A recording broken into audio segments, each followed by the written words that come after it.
I'm Adam. And I'm Cleo. And this is Where There's a Williams, There's a Way.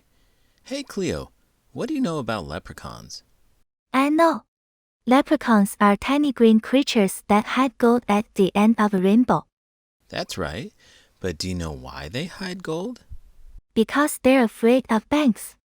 Well, not exactly. Leprechauns are said to hide their gold because they're mischievous and love playing tricks on people. Oh, I get it. They're like the pandas of the fairy world. Not quite. But good effort. Can you tell me another characteristic of leprechauns? Leprechauns are supposed to be really tiny, right? Yeah, that's correct. They're often depicted as small beings. Oh. So they're like tiny pandas in green suits. Also not quite. In today's book, in a faraway village lives a talented little shoemaker who also happens to be a leprechaun. He keeps the gold that he earns from making shoes hidden away in his home, where he thinks it'll be safe. But one day, a greedy man named Tim spies the leprechaun's pot of gold and tries to steal it. How can the little leprechaun outsmart Tim and make sure his pot of gold will be safe forever? Let's get started.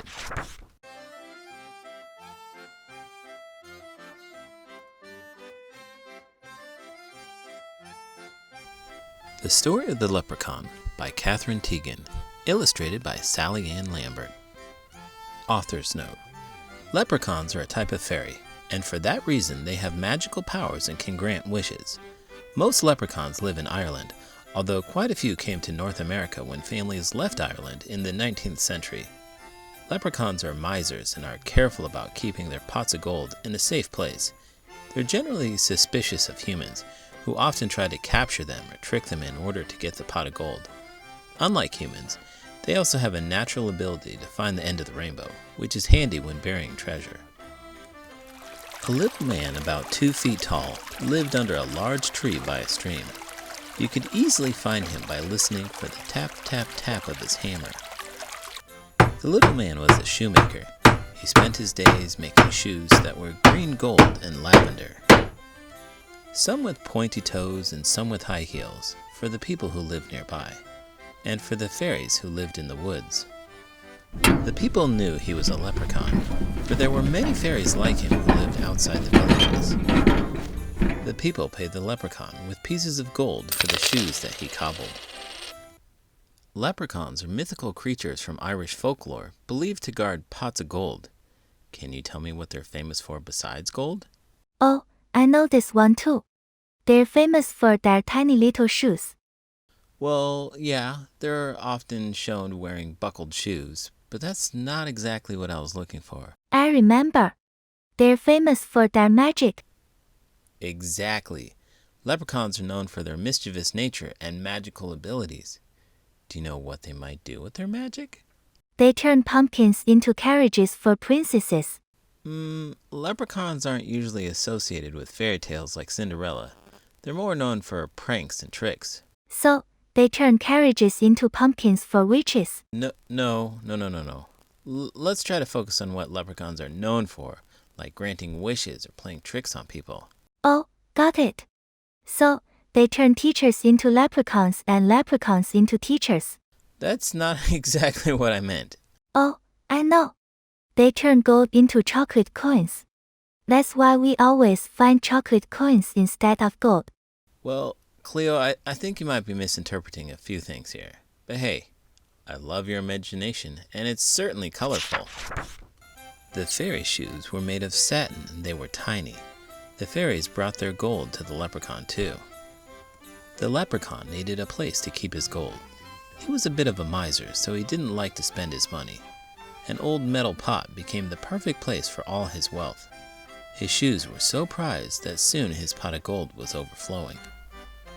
One day, a man named Tim came to the leprechaun's shop by the tree. He wanted a pair of shoes that would be violet blue with thick heels. As he was describing the shoes to the leprechaun, Tim spied the pot of gold. Tim knew that if he could capture the leprechaun, he would be granted 3 wishes, because leprechauns are magic.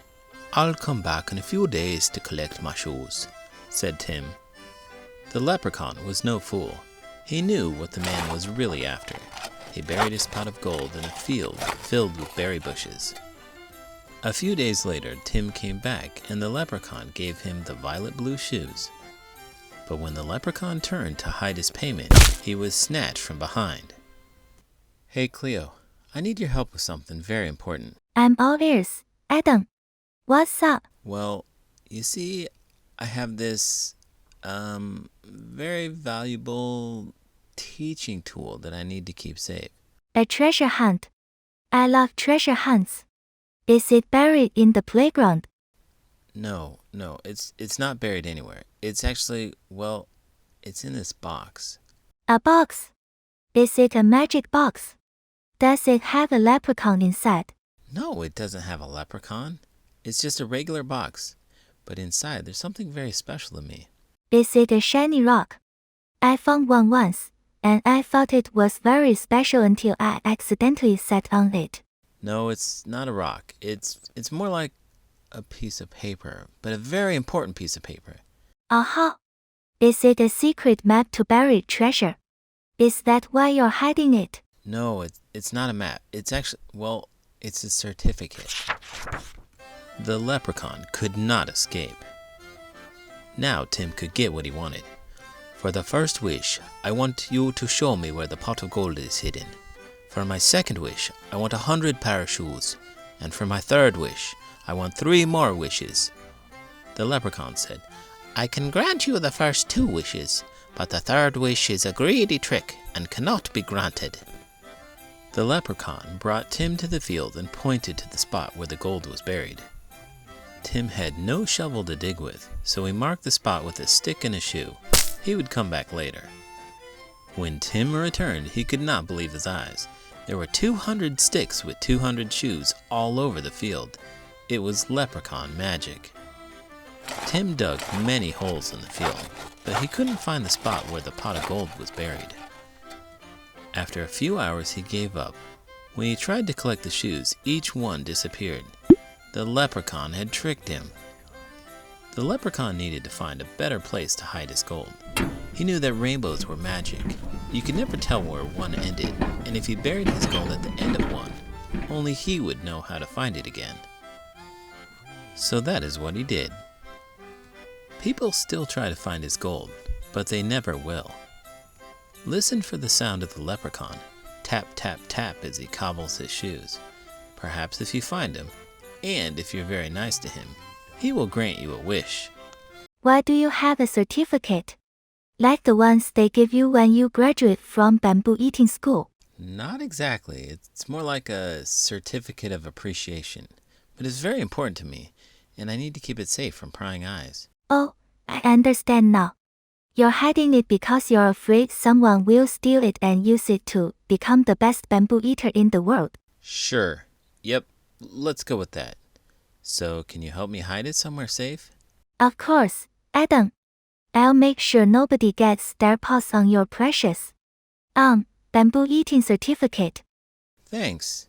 And another way you can help me is by liking this video and subscribing to the channel. I'm Adam. And I'm Cleo. And this is Where There's a Williams, There's a Way. Did you know? The concept of leprechauns has been modernized, and the mythology itself now functions as something of a tourist attraction that brings a significant number of visitors from the United States in particular to Ireland.